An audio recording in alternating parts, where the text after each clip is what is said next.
We've all heard of the chain of command. Usually people think of the term in the context of military, corporate, and government power structures, but in reality, all of modern society is implicated.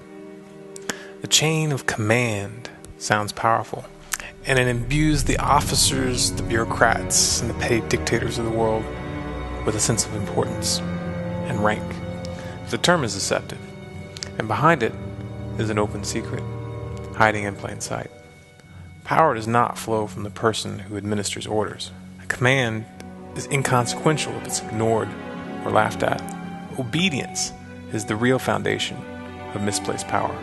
It is in fact the chain of obedience, not the chain of command, the cumulative force of cowardly and compliant citizenry which allows evil men to take control. Can you imagine how Napoleon Bonaparte would be treated today if he arrived in Times Square, New York, and attempted to order a man put to death?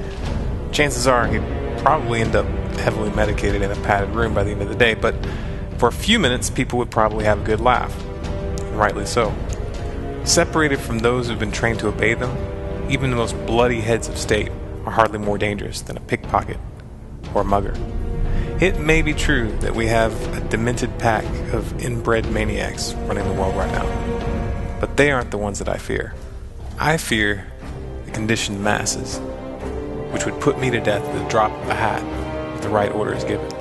I fear the herd of well-meaning idiots which believe that written law and authority is to be followed at all cost, even at the expense of self-evident morality.